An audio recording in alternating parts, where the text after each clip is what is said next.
Amém, meus irmãos, minhas irmãs. Quero pedir que você abra sua Bíblia na carta de Paulo aos Efésios. Obrigado, meu irmão. No capítulo 4.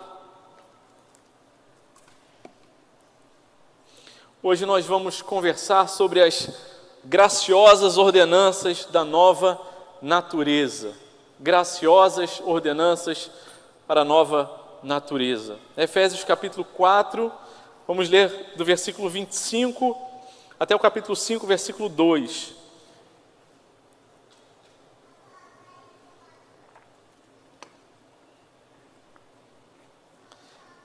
É preciso ter em mente que antes de começarmos a leitura, da primeira até a última página da nossa Bíblia, se a nossa Bíblia fosse feita de tecido, ela estaria encharcada da graça de Deus. E ela sendo de papel, e essas palavras também estão encharcadas da graça e do amor de Deus e da presença de Jesus em cada uma dessas páginas. Nas histórias, nas instruções, nos mandamentos, nas correções, em todas as palavras, nós podemos ver uma seta apontando para Jesus. E nesse texto também que nós vamos ler, precisamos ler esse texto com essa lente. O Senhor cuida de nós e o Senhor tem falado conosco e também quer falar nessa manhã. Efésios capítulo 4, versículo 25 diz assim: por isso, deixando a mentira, que cada um fale a verdade com o seu próximo, porque somos membros do mesmo corpo. Fiquem irados e não pequem. Não deixem que o sol se ponha sobre a ira de vocês, nem deem lugar ao diabo. Aquele que roubava, não roube mais. Pelo contrário, trabalhe, fazendo com as próprias mãos o que é bom, para que tenha o que repartir com o necessitado. Não saia da boca de vocês nenhuma palavra suja, mas unicamente a que for boa para edificação, conforme a necessidade, e transmita graça aos que ouvem. E não entristeçam o Espírito Santo de Deus, no qual vocês foram selados para o dia da redenção.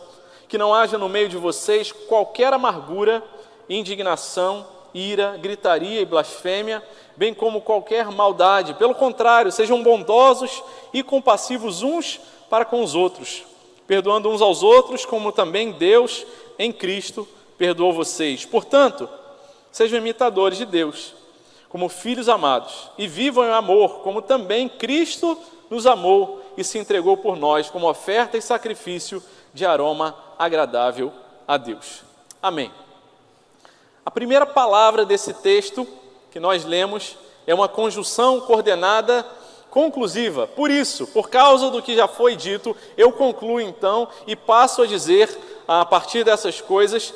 E é assim que o apóstolo Paulo começa essa nova ideia, esse novo conjunto de ideias que vai do versículo 25 até o versículo 2 do capítulo 5.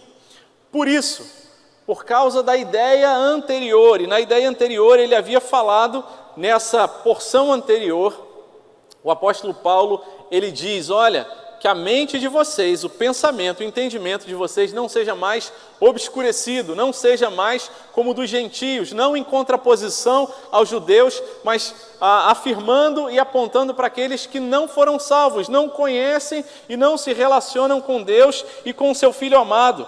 Que o coração de vocês não seja mais duro, que vocês não sejam como aqueles que se entregaram à libertinagem, se entregaram de forma desenfreada a todo tipo de impureza. Antes ele diz, não foi assim que vocês aprenderam de Cristo, se é que vocês ouviram e foram de fato instruídos nessa verdade. E ele segue então, quanto à maneira antiga de viver, vocês já foram instruídos a deixar de lado essa velha natureza. Vocês já foram instruídos a abandonar a velha natureza, e a ideia é de deixar à beira do caminho e seguir o seu caminho. E enquanto segue o seu caminho, você se deixar renovar no Espírito, num verbo que tem um modo, na língua original, que em português é difícil de traduzir, mas que é a forma média do verbo. Ela nem é ativo, nem é passivo. É mais ou menos quando a gente fala em português, eu posso dizer, eu estou me vestindo, ou eu posso dizer, a criança foi vestida. Quando eu digo eu estou me vestindo, eu estou vestindo a mim mesmo. Quando eu estou dizendo a criança foi vestida, é um modo passivo. Alguém colocou a roupa na criança. E esse modo aqui, quando ele fala deixem-se renovar, ele é ao mesmo tempo ativo e passivo. Por isso ele é médio. Há aí uma caminhada junto com Deus, uma contrapartida em que Deus toma iniciativa e nós graciosamente, por causa da graça de Deus que nos tocou, nós podemos nos revestir. E nessa caminhada nós seguimos nos revestindo da nova natureza, criado segundo Deus, em justiça e retidão procedente da verdade. E por que o apóstolo Paulo fala a respeito disso? E o contexto mais amplo é o contexto do capítulo 4, quando ele fala que nós fomos salvos para viver no corpo e nos orienta a preservarmos a unidade da igreja. A unidade da igreja não foi criada por aquele que foi salvo, mas foi criada e formada e realizada por Deus, mas a nós é dada a responsabilidade de preservar, de nos esforçarmos diligentemente por preservar essa unidade. E essa unidade, no contexto ainda mais amplo, ela vem desde o primeiro capítulo, quando fala sobre os princípios teológicos e as doutrinas, de que a obra começou com Deus, quando nos escolheu antes da fundação do mundo, nos elegeu, nos predestinou, nos chamou e regenerou. A obra começa nele, continua a glória toda da obra a ser para Deus, ainda que tenhamos oportunidade de fazermos algumas coisas, a glória e a iniciativa é sempre de Deus.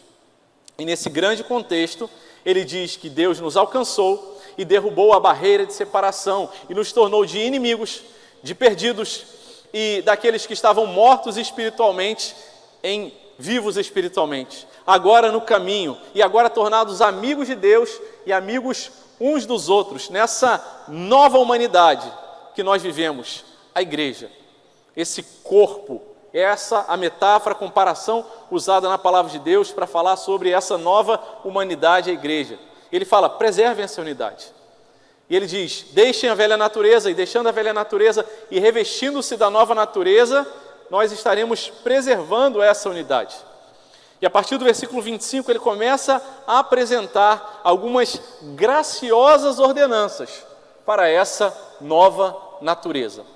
Cada vez que a palavra do Senhor nos dá um imperativo, uma ordem, nós podemos ter a convicção, a segurança de que por trás dessa ordem, antes dessa ordem, já foi dado um indicativo, alguma coisa que não está em nós, mas que graciosamente foi dado por Deus, sem nos cobrar nada, para que possamos realizar esse imperativo, para obedecermos a essa ordem.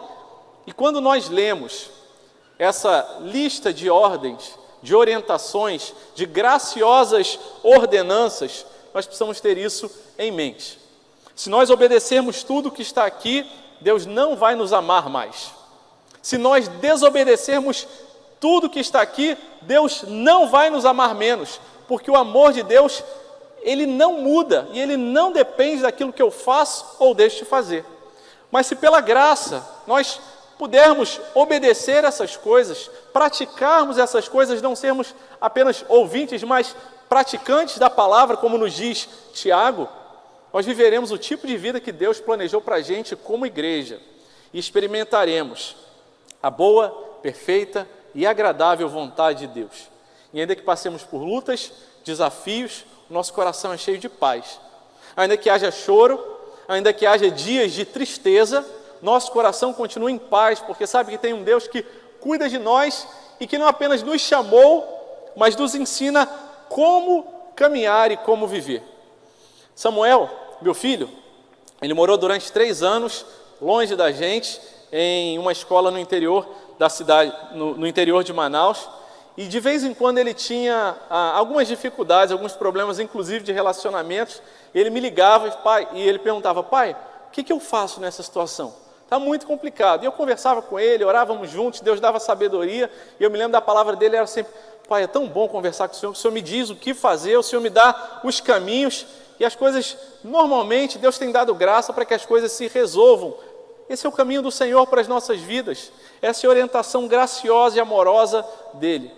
Eu quero, juntamente com você, olhar para essas graciosas orientações e ordenanças de Deus para as nossas vidas. Em primeiro lugar, a primeira ordenança de Deus é: deixem a mentira e falem a verdade. Versículo número 25. Acompanhe a leitura mais uma vez, por gentileza.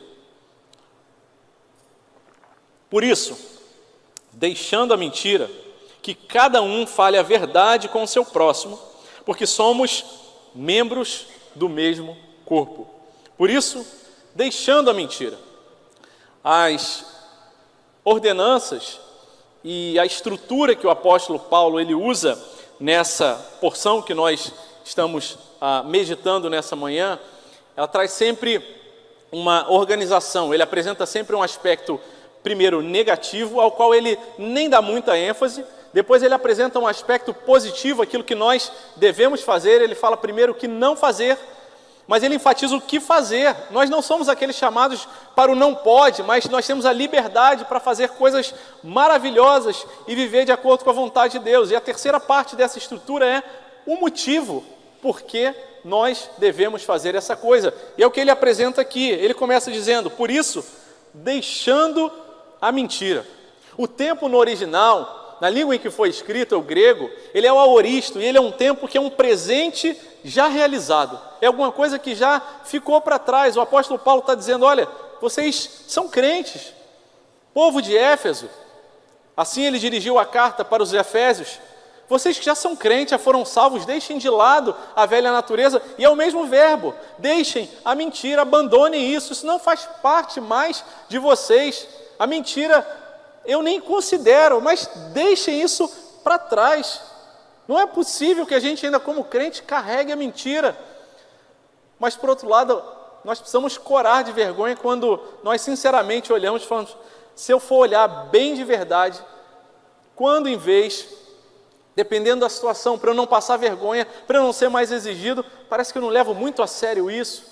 Eu preciso da graça de Deus para falar: Deus, me ajuda a deixar a mentira e levar isso realmente a sério. E o apóstolo Paulo está falando: deixando a mentira. Isso é uma coisa que eu já conto que vocês vão fazer, largando de lado a mentira, que vocês possam avançar. Que essa velha natureza não se emaranhe nas pernas de vocês na vida espiritual, mas que vocês possam seguir caminhando na verdade. Primeira carta de Timóteo, capítulo 2, versículo 3, diz: isso é bom e aceitável diante de Deus, o nosso Salvador, que deseja que todos sejam salvos e cheguem ao pleno conhecimento da verdade. Quanto mais perto do conhecimento da verdade, mais longe da mentira nós estaremos. Ele fala sobre o ponto negativo, mas ele avança logo para o ponto positivo, para a ênfase positiva. Deixem a mentira e que cada um fale a verdade com o seu próximo. Ele segue a linha de raciocínio, enfatizando agora esse imperativo, que cada um fale a verdade com o seu próximo. E depois ele explica o porquê disso. Porque nós somos membros do mesmo corpo.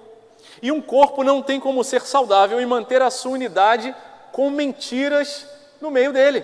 Imaginem que você pisa num espinho e o seu sistema nervoso manda uma mensagem para o seu cérebro e a mensagem diz: está doendo. E aí você responde a essa mensagem que foi enviada para o seu cérebro com: não está doendo nada, deixa esse espinho para lá. E os seus olhos olham e dizem a mesma coisa: tem um espinho fincado no meu pé. Mas o corpo começa a mentir para ele, e isso vai gerar certamente uma infecção, e a unidade, o perfeito equilíbrio do corpo, a forma do corpo se comportar e de se equilibrar e de funcionar, ela estará em perigo, porque há mentira no corpo. Por isso ele diz que cada um de vocês fale a verdade, porque somos membros do mesmo corpo.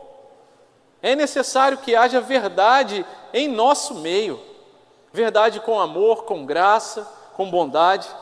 No nosso conselho da igreja, nós, dos presbíteros do conselho da igreja, eu, pastor MV, Tony, Emerson, Vanderlei e Francisco, nós temos, diante de Deus, temos feito um acordo ali e temos pedido a Deus que nos dê graça para cumprir esse acordo. Nós tivemos acesso a um livro chamado Os 5 Desafios ou 5 Disfunções de uma Equipe, que fala sobre vários níveis em que essa equipe precisa desenvolver habilidades.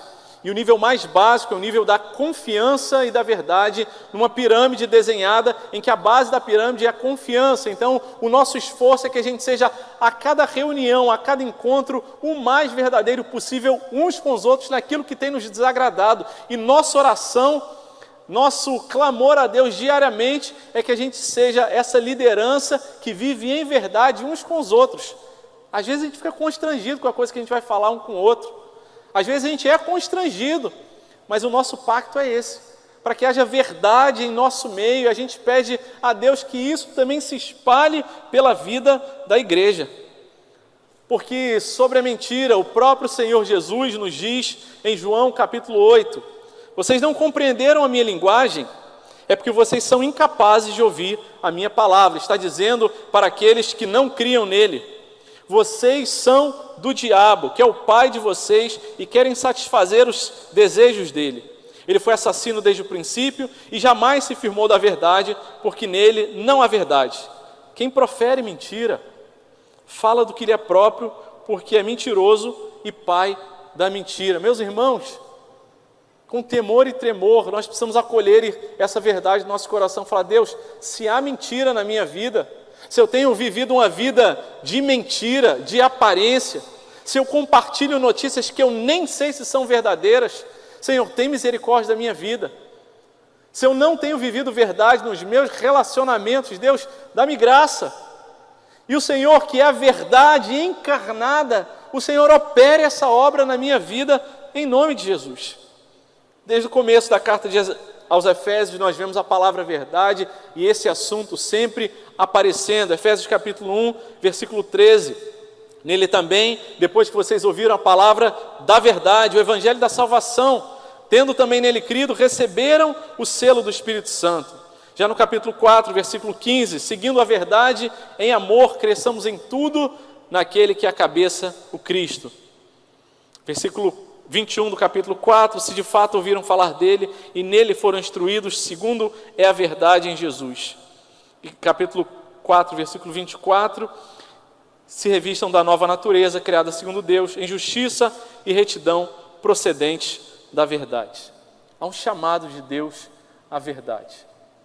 E sim, eram crentes, os irmãos de Éfeso, mas a eles também era diariamente apresentado o desafio de deixar a mentira, porque essa foi a herança que recebemos desde o Éden, quando Adão e Eva, sendo tentados, ouviram o tentador torcendo a palavra de Deus e em mentira apresentando para eles alguma coisa que não foi dita. Quando lhes apresentou: será que é verdade mesmo que no dia que vocês comerem do fruto do conhecimento do bem e do mal, vocês vão morrer? Não é nada. Deus está falando isso porque sabe que no dia que vocês comerem, vocês vão ser igual a eles. Foi com a mentira que o pecado entrou no mundo e nós herdamos a herança desta queda. E precisamos, com temor e tremor, falar: Senhor, ajuda-nos. Precisamos viver na Tua verdade. Mas a verdade, ela precisa ser dita, ela precisa ser proclamada e vivida em nossas vidas. Mas todas as vezes que a palavra de Deus, ela apresenta o conceito da verdade, ela não nos traz a verdade como uma coisa destruidora. Antes, pelo contrário. Efésios 4,15 fala sobre falarmos e vivermos a verdade em amor. É preciso que a gente seja verdadeiro uns com os outros em amor. Ser aquele que vai falar a verdade a qualquer custo e ter aquela dinâmica de eu falo a verdade mesmo, dou a quem doer, o problema é dos outros. Não é a isso que a palavra de Deus nos chama, mas dizer a verdade em amor. João capítulo 1, versículo 14, nos apresentando a chegada do Salvador, o Verbo encarnado, diz que o Verbo se fez carne e habitou entre nós, cheio de graça e de verdade. A verdade de Deus, o próprio Cristo veio até nós com verdade. Somos pecadores, éramos inimigos de Deus, havíamos nos voltado de costas para Deus, não temos condição por nós mesmos de agradar a Deus, mas pela graça dele, a verdade veio também de uma forma amorosa e misericordiosa. A ideia, o conceito da verdade nos nossos relacionamentos precisa ser cheio de graça. Não pode ser um conceito de se você quiser, você goste, mas eu vou falar a verdade e não me importar se eu vou destruir, se eu vou trazer peso ou não para o meu irmão. Mas a verdade tem que vir cheia de graça, porque também a respeito dele mesmo, o Senhor Jesus afirma ser Ele mesmo a verdade.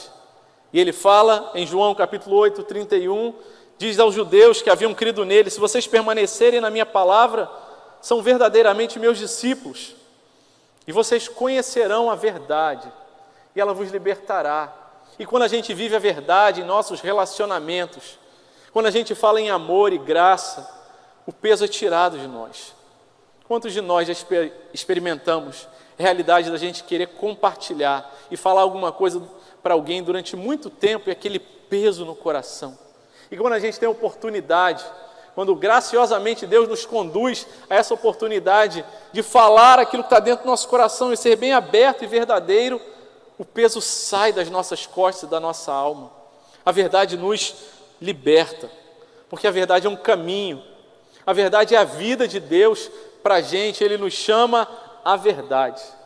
Mas Ele diz: tragam a verdade, e logo em seguida Ele diz no próximo versículo um conceito conectado, que está intrinsecamente ligado nele: fiquem irados e não pequem, não deixem que o sol se ponha sobre a ira de vocês, e nem deem lugar ao diabo, o pai da mentira.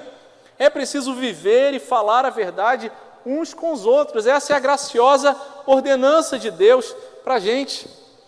Mas não queira falar a verdade cheio de ira, não vai resolver nada. Pelo contrário, vai trazer ainda mais destruição para os nossos relacionamentos. Nos versículos anteriores, na porção que nós meditamos na semana passada, diz que aqueles que não conhecem o Senhor têm tido a sua mentalidade anestesiada, cauterizada. E o apóstolo Paulo está dizendo aqui: olha, vocês já foram salvos, vocês têm sensibilidade inclusive espiritual, por isso irem-se, não sejam apáticos, não aceitem todas as coisas, mas que vocês façam isso da forma certa, porque nós temos a nossa tendência adâmica, natural, de nos irarmos muito com as injustiças que foram feitas contra a gente, mas a gente é muito tolerante, paciente, ou às vezes nem se importa com as injustiças feitas com os outros. E o que Deus está dizendo é que você possa se irar, mas não pecar, que você não deixe que o sol se ponha sobre a sua ira, que não passe tanto tempo você acumulando, colocando no seu coração, cultivando aquela ira, que ela vai se transformar em uma amargura e vai começar a criar raízes. Mas você tem um tempo para aquilo que te irritou, para aquilo que trouxe desconforto para você, para que você resolva isso, e que isso não venha adoecer a sua alma. Faça logo isso antes que o sol se ponha, antes que passe tanto tempo, e a gente assim, acolhendo a ira em nosso coração, a gente acabe dando lugar ao diabo, o pai da mentira. Deixando a mentira, falemos em amor a verdade uns com os outros. Porque o Senhor Jesus é a verdade de Deus para a gente. A gente não tem capacidade por nós mesmos de cumprir isso daqui. Mas aleluia, na cruz do Calvário, todo escrito de dívida já foi pago. E essa graciosa ordenância aponta para Jesus, a verdade de Deus, que tem promovido e quer continuar promovendo a saúde e a preservação da unidade dos nossos relacionamentos, a unidade da igreja. Por isso, deixando a mentira, que cada um fale a verdade um com o outro, porque somos membros do mesmo corpo. Quando você examina a sua vida, as suas falas, as suas atitudes, há mentira? Foi só uma mentirinha boba. Foi só uma coisa para a pessoa não ficar chateada comigo. Se eu também não mentisse, e eu acabo dando uma justificativa, eu não ia conseguir fazer essa outra coisa. Há mentira em nosso meio. Há em nossas vidas, em nossa fala, alguma coisa que tem dado espaço para o pecado? Que o Espírito Santo de Deus possa nos sondar e nos revelar aquilo que nós temos feito que não agrada a Ele, para que possamos viver a verdade de Deus em nossas vidas a cada dia. A palavra de Deus segue dizendo no versículo 28, aquele que roubava, não roube mais. Pelo contrário, trabalhe, fazendo com as próprias mãos o que é bom, para que tenha o que repartir com o necessitado. Mais uma vez, a estrutura que Paulo produz o seu discurso apresenta primeiro uma negativa, aquele que roubava, não roube mais. Depois ele fala sobre a afirmativa, e nessa ele dá ênfase quando ele conecta também a justificativa. Antes trabalhe e faça com as suas mãos o que é bom. Para que ele dá motivação? Para que você tenha o que repartir com o necessitado. A segunda graciosa ordenança para a nossa nova natureza é: não roube, mas trabalhe para compartilhar com o que precisa. Não roube, mas trabalhe para compartilhar com o que precisa. Sim, nós já conhecemos esse mandamento. Desde lá do Êxodo, nós já conhecíamos: não dar falso testemunho, não mintam. Nós já conhecemos: não furte. Êxodo capítulo 20, versículo 15, ali como o 8º mandamento. E por que Paulo fala para os Efésios: não roube? Pastor, o senhor está dizendo que a gente rouba? Não, eu estou expondo que a palavra de Deus está nos ensinando e nos dizendo que nós precisamos avaliar o nosso coração e falar: se a palavra de Deus diz isso, eu preciso, com temor e tremor, olhar para o meu coração e saber que a graça de Deus está sobre mim, e que Deus olha para mim e sabe que eu sou imperfeito, e que mesmo eu sendo imperfeito, Ele cuida de mim, Ele me salvou, e Ele continua segurando na minha mão nessa caminhada da perseverança dos santos. O que roubava, não roube mais. O apóstolo Paulo está dizendo: olha, esse assunto de roubo, que ele nem seja mais considerado. E o significado desse texto, dessa expressão não roube mais, no original é: não se aproveite do esforço e do trabalho do outro, antes que o seu esforço e o seu trabalho seja de tal forma feito com empenho, com dedicação, para a glória de Deus, que tendo você sobra, que tendo você mais do que aquilo que você precisa, você graciosamente possa entregar a outra pessoa o proveito do seu trabalho. A ideia é essa, que você não se aproveite do trabalho do outro, antes que você trabalhe e que outra pessoa venha a se beneficiar, venha tirar proveito do seu trabalho. Sabe o que é isso? Graça. Alguém que não merece, que não fez nada para receber o benefício do nosso trabalho, que essa pessoa possa receber, porque foi assim que Deus fez com cada um de nós. Quando nos salvou, quando rasgou a dívida que era contra nós, a imensa e impagável dívida do nosso pecado. Por isso, não tirem proveito dos outros, não se escorem, não achem que a obrigação é dos outros. Quando eu vejo algum lixo no chão e falo: não, os outros é que catem, os outros é que arrumem, mas você seja canal de bênção, para abençoar os outros e para que os outros possam receber o benefício do seu trabalho. Roubar é usar de forma errada uma capacidade boa que nos foi dada. Roubar é olhar para o outro e falar o seu tempo, os seus recursos, os seus sentimentos. Defraudar também é roubar. E a palavra de Deus diz: olhe para o outro e considere o outro superior a você. Filipenses 2 diz: não tem visto os seus próprios interesses, mas também o dos outros. E assim, diz a palavra do Senhor, trabalhe, fazendo com as próprias mãos o que é bom. E assim a gente glorifica a Deus. Há um chamado de Deus ao trabalho que é uma bênção e não uma maldição. O trabalho já estava presente no Jardim do Éden antes da queda, quando Deus dá para Adão e Eva a responsabilidade de cultivar, de proteger aquele jardim e de cuidar dele. Nós conversamos sobre isso na reunião dos homens nessa última quarta-feira.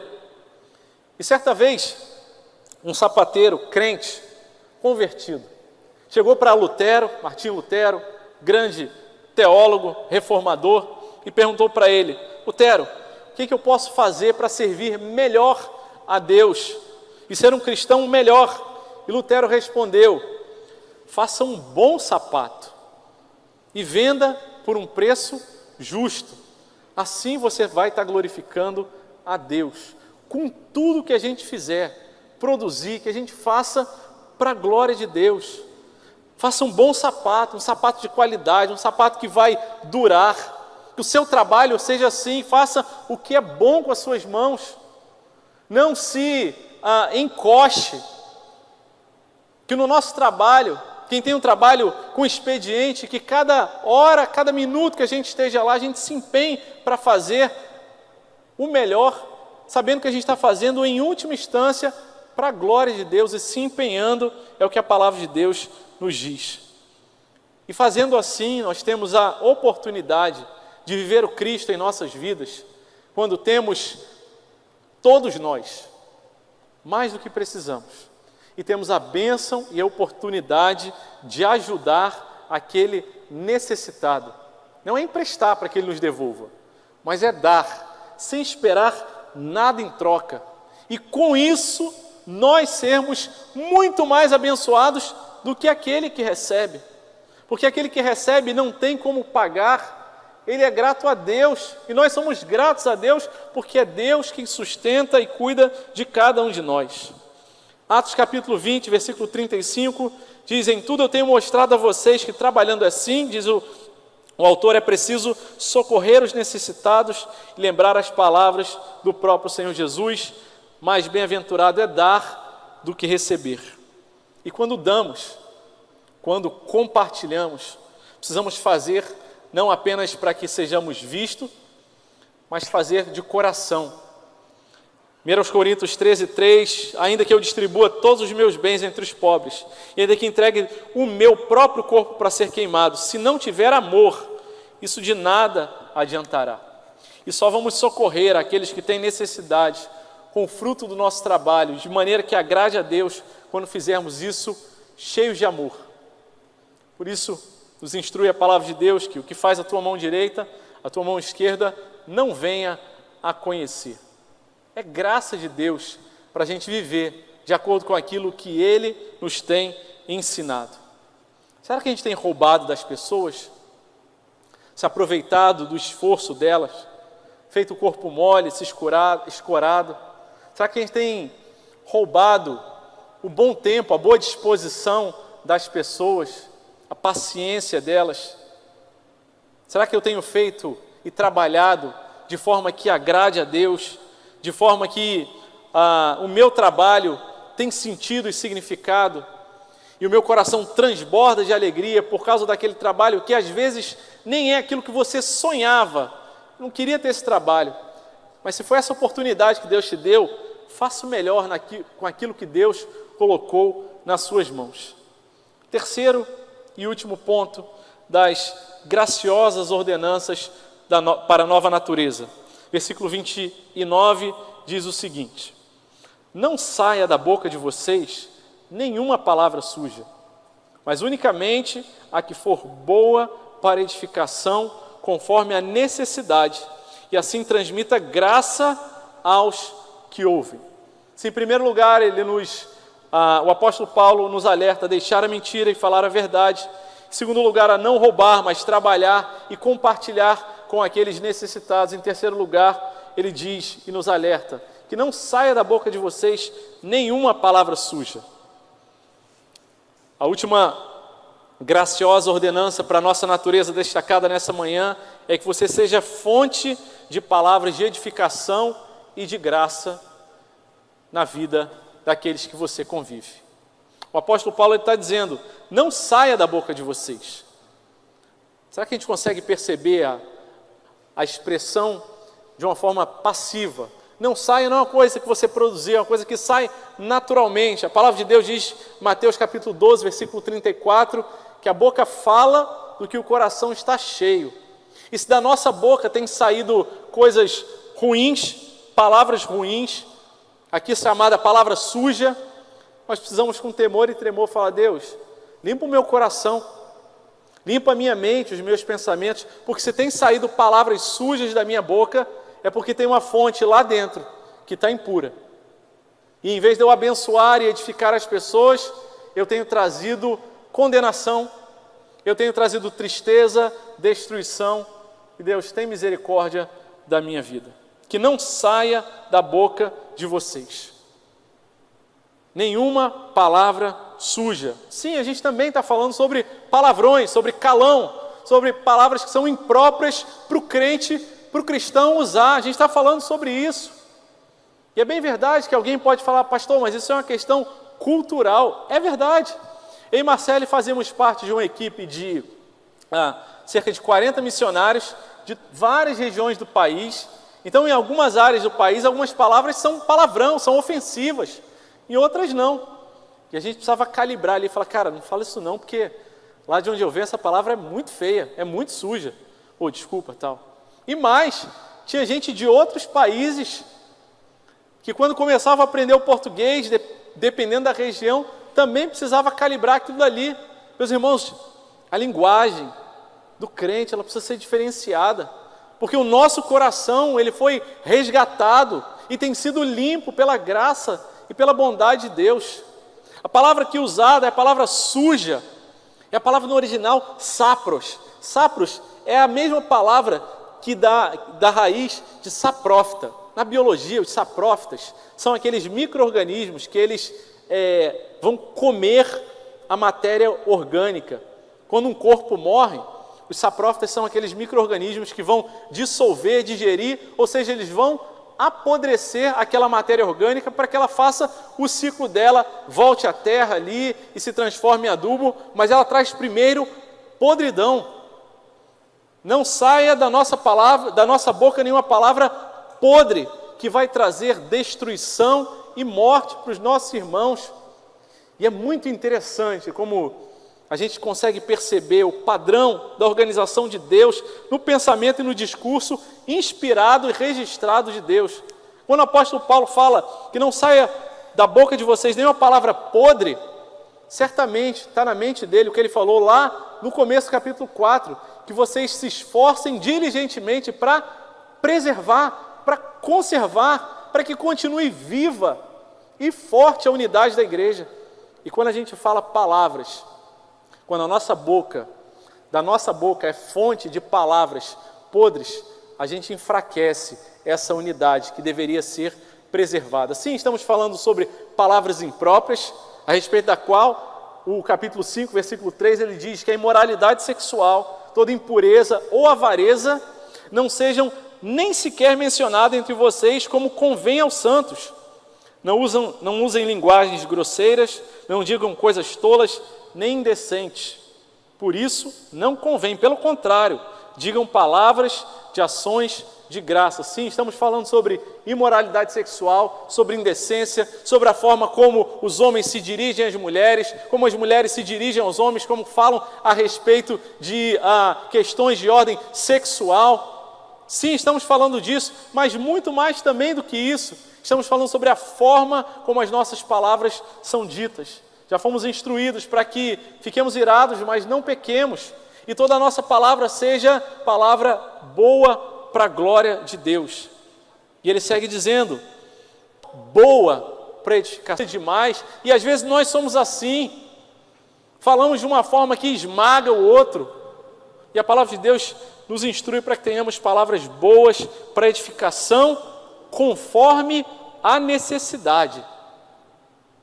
A quantidade de palavras que a gente fala também precisa ser levada em conta. Se a gente fala demais e as pessoas começam a se afastar da gente e falam assim, ai meu Deus, eu não quero estar perto desse irmão e dessa irmã, porque ele nem dá vírgula, ele nem para de falar, não consigo nem interagir. Que Deus tenha misericórdia das nossas vidas, para que também a quantidade de palavras seja com graça diante de Deus. E assim a gente possa transmitir graça. Que assim nas nossas palavras a gente possa viver esse que veio cheio de graça e de verdade. Falar palavras boas apontam para Jesus, que em nenhum momento falou nada que desagradasse a Deus, que não transmitisse graça, que se irou, mas que não pecou, que corrigiu na dosagem certa, que não foi tolerante demais, façam qualquer coisa, nem duro demais. E é um grande desafio para a gente. Nós temos a tendência hoje de falar, não, está tudo bem, continuem assim. E essa não é a orientação da palavra de Deus. Aquele que está indo para o caminho errado, se a gente não faz nada, a gente é responsável pela queda do nosso irmão. Por outro lado, se a gente é aquele que corrige qualquer coisa e que não tem paciência e graça, nós precisamos da misericórdia de Deus para que o nosso coração seja mudado. E quando o Senhor Jesus, Ele é tudo em nós, quando o Senhor Jesus, aquele cheio de graça e de verdade, quando Ele se manifesta, quando Ele tem espaço no nosso coração e na nossa mente, Ele vai nos revestindo dessa nova natureza. Que as nossas palavras sejam para fortalecer os relacionamentos, que a gente não ache e não vá ter uma palavra dizendo, olha, com certeza ele quis dizer isso. Não, pergunte para a pessoa, dê no mínimo o benefício da dúvida. Quantas vezes nós nos sabotamos e sabotamos os nossos relacionamentos, quando a gente, num ruído de comunicação, a gente interpreta de forma errada e sem graça a gente julga e condena aquele que falou. E a gente fala, não é possível que ele tenha falado isso com outra intenção. E às vezes a pessoa nem percebeu.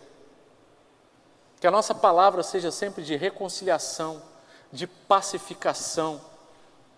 Livro de Provérbios, capítulo 6, versículo 16, os homens leram esse texto na reunião de quarta-feira. Diz assim, 6 coisas o Senhor odeia, e a 7ª sua alma detesta.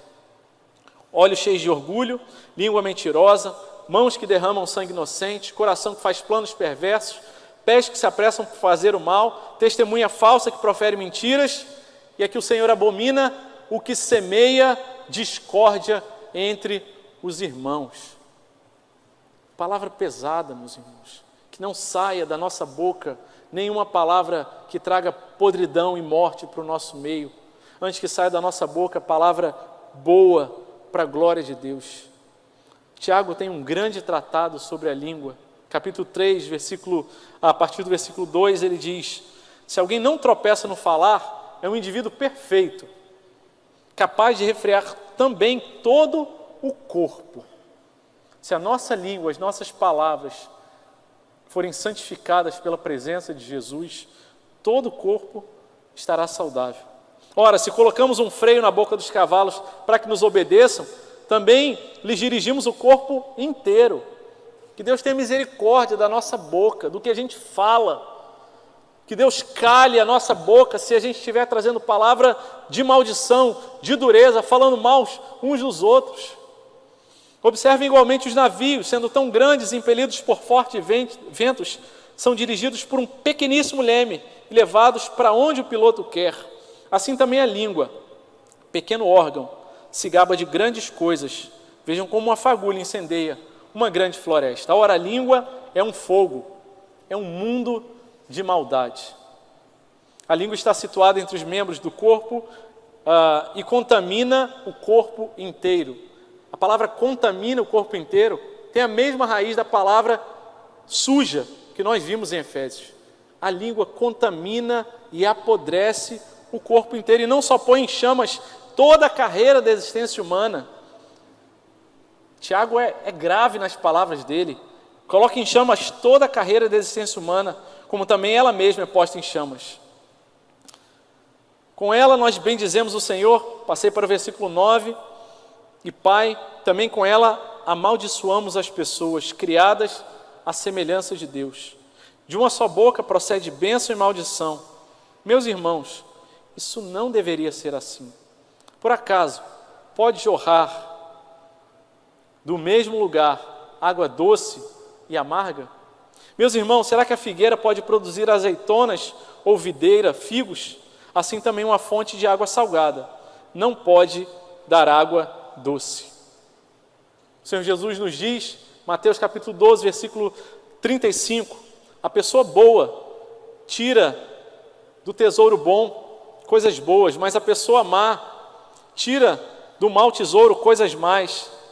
E no versículo anterior ele havia dito, porque a boca fala do que está cheio o coração. Ao nos alertar e graciosamente nos ordenar para que a nossa boca seja fonte de vida, ele está dizendo, examine o seu coração. Ele havia dito que o coração de vocês não seja mais endurecido como o dos gentios.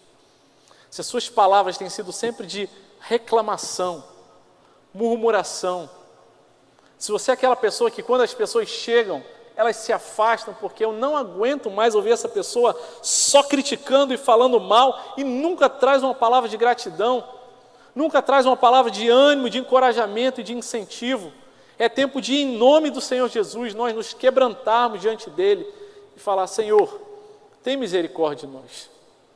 Semana passada eu tive a oportunidade de visitar uma irmã aqui da igreja que estava internada no CTI, a dona Elza, esposa do reverendo Clemente. Meus irmãos, como a gente é abençoado por esses coroas da fé, essa gente caminha muito tempo. E a gente chega no CTI e fala, poxa, o que eu vou dar de palavra para a dona Elza, está ali sozinha, a gente vai no horário, fora do horário de visita, e eu chego para dar uma palavra ali para encorajar, e ela fala, pastor, não se preocupa, é passageiro, daqui a pouco eu saio daqui, é rapidinho a gente sai daqui, Deus está cuidando de mim. E é tão bom a gente ver alguém com o coração cheio da presença de Jesus, que mesmo em situações difíceis, abençoa a gente, constrange a gente com o amor de Deus através daquela vida. E ela vai andando com a perninha, o joelhinho dela difícil, mas agradecendo a Deus, porque eu tenho o reverendo Clemente, ele é minha muleta, ele caminha junto comigo. Que a nossa boca seja também uma boca, e a nossa língua seja aquela que fala a palavra boa para edificação. Não é na nossa força. Deus, eu não consigo.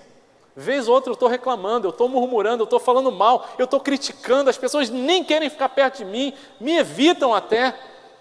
Isso transforma meu coração. Me ajuda. Há um tempo novo para cada um de nós.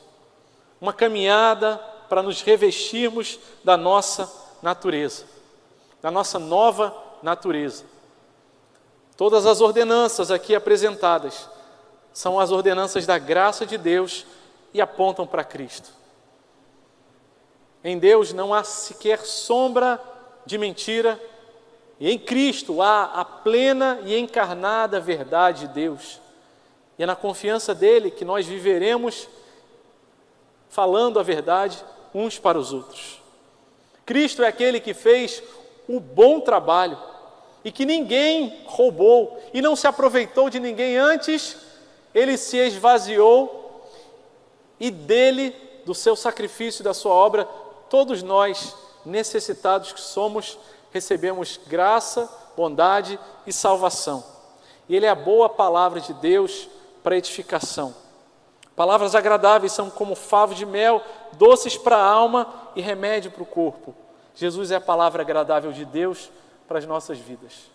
Tem lutas, todos nós temos. Sofrimentos, desafios, relacionamentos que precisam ser reconciliados, almas aflitas que precisam ser restauradas. Mas a verdade no nosso meio, há trabalho e bondade compartilhar em nosso meio, há palavras que edificam. Ao Senhor seja a glória, que assim Cristo reine no coração de cada um e possamos viver essas graciosas ordenanças, a nova natureza que recebemos de Cristo. Vamos orar ao Senhor. Quero convidar você a fechar os seus olhos e abaixar a sua cabeça.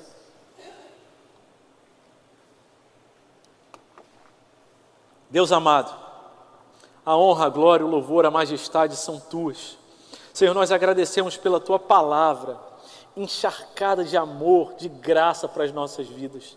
O Senhor nos salvou, o Senhor nos chamou à tua presença, o Senhor nos tem segurado a mão para caminharmos ao Teu lado e com graça seguirmos na nossa caminhada cristã, deixando de lado a velha natureza e nos revestindo da nova natureza, sendo renovados pela ação do Teu Espírito Santo.